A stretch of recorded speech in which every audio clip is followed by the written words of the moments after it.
Welcome back नाज़रीन। बात हो रही है ताज़ा तीन सियासी सूरत हाल की और फिर लाहौर से एक और ख़बर भी आ गई है और वो ये है कि अलीम ख़ान और जहांगीर तरीन ग्रुप अपनी क़ुव्वत का मुज़ाहरा करेंगे। आइंदा चंद दिनों में नंबर्स गेम शो करेंगे। 25-25 अरकान का दावा है। 50 अरकान मैदान में उतरेंगे। अगले 48 घंटों में वो ये डिमांड करने जा रहे हैं कि उस्मान बुज़दार साहब को तब्दील किया जाए, नया वज़ीर आला लाया जाए। और ये एक पार्टी के अंदर से ये सिलसिला शुरू हुआ है। ये किस तरफ बैठेगा चौधरी साहब? नहीं, ये ऑब्वियस बात है। मेरा ख्याल है कि कल रात से जो खबरें आ रही हैं कि बिल आकर वो बेटर सेंस प्रिवेल कर गई है और उस्मान बुज़दार साहब को कोई और चीज़ दे दी जाएगी। पंजाब में पीटीआई की ही क़यादत में अलायंस जो है वो उसकी नई गवर्नमेंट बनेगी। वज़ीर आला कौन होगा ये फैसला वज़ीर आज़म इमरान खान, अब वज़ीर आला कौन होगा ये फैसला वज़ीर आज़म इमरान खान पार्टी और इत्तेहादियों से मिलकर करेंगे। बिल्कुल ठीक है। सईद अकबर नवानी साहब ने जी आज क्या कहा जब अलीम खान उनसे मुलाकात करने गए, उसके बाद उन्होंने गुफ्तगू की, सुनाइए जी।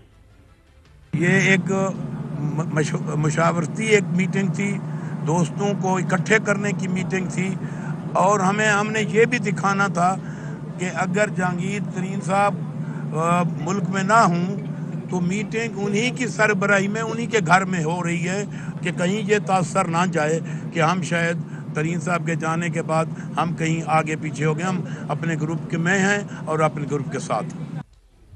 अलीम खान साहब ने एक और शिकवा किया, सुनाइए जी। सियासत दोस्तों में इजाफे का नाम है। सियासत मुश्किल में दोस्तों के साथ खड़े होने का नाम है। जहांगीर खान से हुकूमत के बाद काम क्यों नहीं लिया गया, उनको अहमियत क्यों नहीं दी गई, इसका जवाब आज तक बहुत सारे तहरीक इंसाफ के कारकुनों को समझ नहीं आ सका। और वो तमाम लोग जिन्होंने इमरान खान के साथ एक नए पाकिस्तान की जद्दोजहद में अनथक मेहनत की थी, उनको क्यों नज़रअंदाज किया गया, इसका आज तक जवाब नहीं आया। शायद जब हुकूमतें बन जाती हैं तो कुछ और ही लोग होते हैं जो हुकूमत में हुक्मरान के इर्द गिर्द आ जाते हैं, जिन्होंने बुरे वक्त में साथ दिया होता है वो पीछे चले जाते हैं। ये है पूरी एक चार्जशीट थी, ये कहना चाहिए। दुख था, शिकवा था, चार्जशीट। चौधरी साहब, साबर शाकिर साहब, आप बाबर अवान साहब से ये पूछें कि आया इस वक्त एस्टेब्लिशमेंट फौज या रियासती अदारे न्यूट्रल है? मैं खुद भी इसका जवाब दूंगा, लेकिन हुकूमत के एक बड़े मशीर तशरीफ रखते हैं तो आप मेरे ख्याल में उनसे पूछें कि is the establishment neutral as of this time. जी डॉक्टर साहब। देखें, दो पहलू हैं जो आप गुफ्तगू सारी फरमा रहे हैं। एक तो ये कि यहाँ चेंज गवर्नमेंट बन गई, सारा कुछ तो 2-3 मिनट में हो चुका है, तो इसमें तो हम तो वही दिखा रहे हैं जो हो रहा है। तबसरे की गुंजाइश तो नहीं है, इसलिए इसको मैं छोड़ता हूँ, आगे चलते हैं। जी सर। दूसरा ये है कि ये बात कहाँ से शुरू हुई थी कि इमरान खान को हम नहीं छोड़ेंगे। सर, किसको निकालने के लिए मार्च आ रहा है और किसको निकालने के लिए धरना करने के लिए कोशिश हो रही है, किसको निकालने के लिए एक अभी मौलाना साहब भी इंतजार कर रहे हैं कि मैंने भी आना है। देखें सर, डॉक्टर साहब, तो वो तो बात खत्म होगी ना, पहले वो बात खत्म होगी ना, उस तरफ जाए ना आप। अच्छा, फिर आगे चलते हैं। आप बहुत सीनियर कानूनदान हैं, फिर आगे चलते हैं। आप सुप्रीम कोर्ट का 11 जजेस भी बैठे हों तो आप वहाँ पे आर्गूमेंट करते हैं, और 11 से 11 जजेस आपको सवाल कर रहे हो तो आप ठीक है।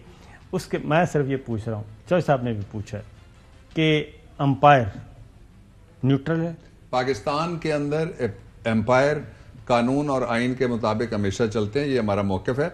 और जो इन के लिए एम्पायर्स हैं वो मावराए बॉर्डर्स हैं और वो समंदर पार बैठे हुए हैं। अच्छा जी, आप कहते हैं कि आइन और कानून के तहत। चौधरी साहब, तुसी दसो।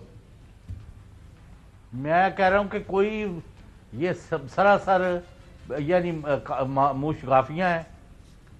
पूरी की पूरी रियासती मशीनरी, एस्टैब्लिशमेंट, फौज, रियासती इदारे हुकूमत के मतहत और साथ है, कोई न्यूट्रल श्यूट्रल नहीं है। अच्छा, अब चौधरी साहब, हुकूमत के मातहत हैं, साथ हैं, माजी में चले जाएं, माजी में भी बिल्कुल इसी तरह था, और माजी करीब माजी बैद की भी बात नहीं कर रहा। क्या तहरीके अदम एतमाद, मिसाल दे दें ना, जनरल बात आप कर रहे हैं, मिसाल दें, उस पर मैं भी बात करना चाहूंगा। मिसाल दें, माजी करीब की बात कर लेते हैं, बैद छोड़ दें।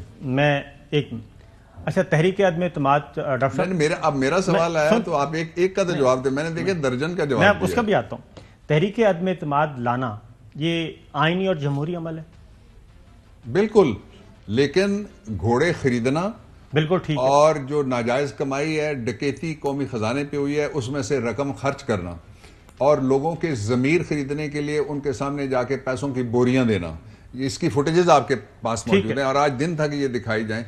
ये आइन और कानून के मुताबिक नहीं है। एक ट्रांसपेरेंट एक्सरसाइज आइन और कानून के मुताबिक है कि कोई आता है और आके वो आइन और कानून के मुताबिक पेश करता है। आइन कानून के मुताबिक होगा तो फिर उस पर वोटिंग हो जाएगी, नहीं हुआ तो किसी जगह चैलेंज हो जाएगी। बिल्कुल सही है। तहरीक अदम एतमाद लाना आइनी है, कानूनी है, जमहूरी है, इसमें तो कोई शक नहीं। वो एक एफर्ट करती है अपोजिशन।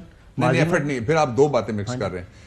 तहरीके अदम एतमाद लाना आईनी है, उसके लिए वोटों की खरीदो फरोख्त आइन के आर्टिकल 63A के ज़िम्रे में आती है, हो रही है। आप ही बताते हैं सारे मीडिया वाले कि जी चेक्स चल रहे हैं, आप बताते हैं ओथ लिए जा रहे हैं, आप बताते हैं नोट तकसीम किए जा रहे हैं।